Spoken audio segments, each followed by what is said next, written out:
Hi, Carrie Parker here with your weekly Human Design Evolution Report.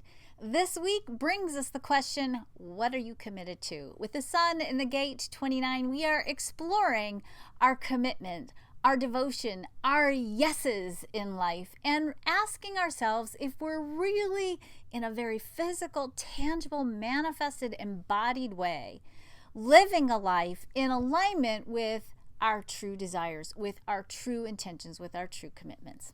Here's the thing. This energy is the energy of perseverance and determination. It's a key component to creating with faith.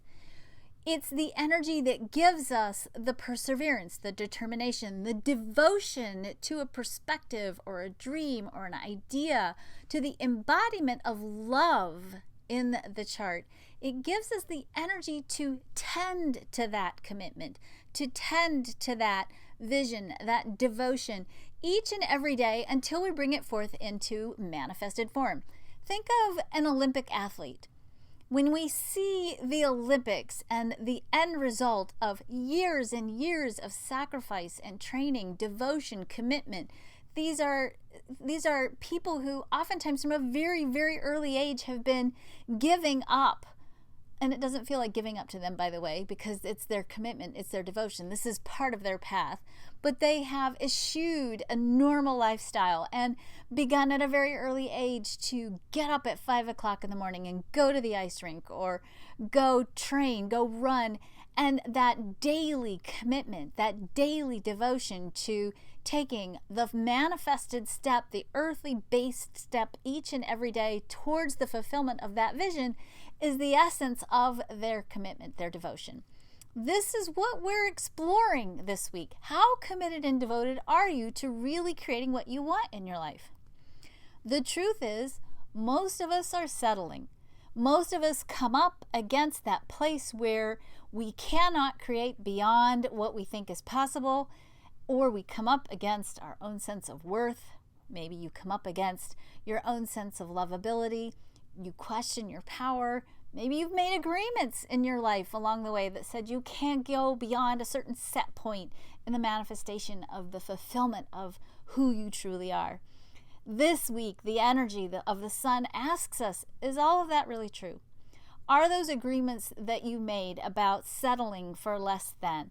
Are the commitments that you have actually aligned with the true story of who you really are? Are you saying yes to yourself? Are you saying yes to the fulfillment, the real, rich, juicy, deep fulfillment of the true story of who you really are? If you're not, and this is a constant tweaking process, we're always being given the opportunity to sort of reevaluate these questions. You're not stuck or doomed in your answer. But if you're not, are there things you've said yes to that maybe you need to begin to say no to so that you can create more room for the right yeses, the yeses that are really the fulfillment of your soul story in your life?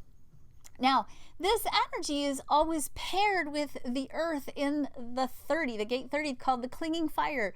This is a fiery energy that gives us the passion, the fuel, the ability to use the fuel, the fire of our heart, use the fire of our emotional energy to sustain us even when the going gets rough. Because it's going to get rough. You are going to, no matter what, have cycles in your life where things aren't going to work out the way you thought they would. The things you thought you were creating or the way you thought they would happen don't always play out according to the book that you've got in your head, that little rule book or that little guidebook that's called the Book of Expectations. Sometimes it's not going to roll out the way you expect. The tendency is for us sometimes when we hit those places where it's not completely unfolding the way we thought it would, or it's not happening in the timing that we thought it should happen in, we quit, we give up, we settle for less than, we go a different direction, and we don't follow through on the fulfillment of the vision, the dream that we're holding. This 30 energy this week gives us the fire to sustain it, which is so important this week. We're coming up on some really fiery energy, some energy that has the potential to be riddled with strife and tension and maybe even a little bit of disruption or lack of peace, for a better way of saying that. When we come up against that energy, it's really easy for us to quit, to give up, to take our toys and go somewhere else, to sacrifice what we really want to be creating for ourselves, to give up our own direction and to go do something else. When we look out at the world, a world that is maybe struggling with peace, equitability, sustainability, and we're frustrated or we're angry or we feel like the fulfillment of the vision we hold for the world isn't coming true, it's easy for us to quit. It's easy for us to default into old stories.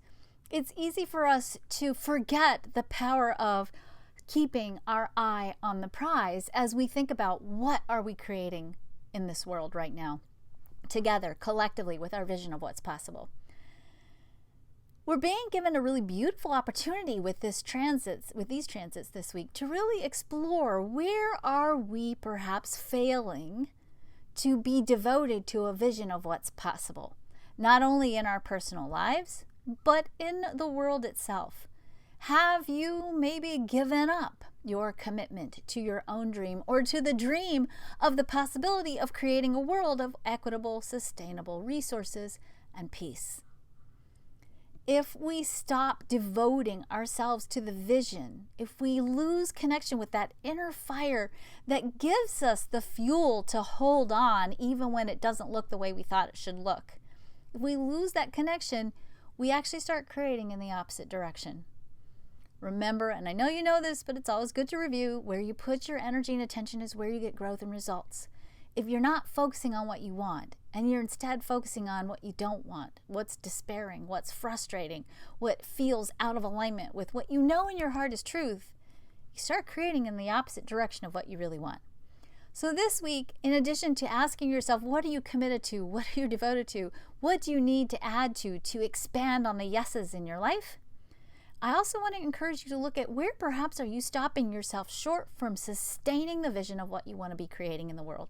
Where are you lacking maybe in faith? Where have you allowed the emotions of despair or frustration to knock you out of your determined focus? And what do you need to do perhaps to bring yourself back into focus with that intention, that dream, that desire, that vision that you are holding for yourself and also for the world? So look at that gap this week. See if you can't span that gap, shorten that gap, gather the edges of what's possible together so that with the power of your own vision, with the fuel of your faith, the fire of your essence and of your heart and your soul, you can continue to dream into being the world you want to be living in, the world we all want to be living in. That's it. Have a great week. Take good care of yourselves. Say yes to everything juicy. Say no to the things that are boring, dumb, and stupid. And do what you really want to do. Be who you really want to be, and have a great week. Bye.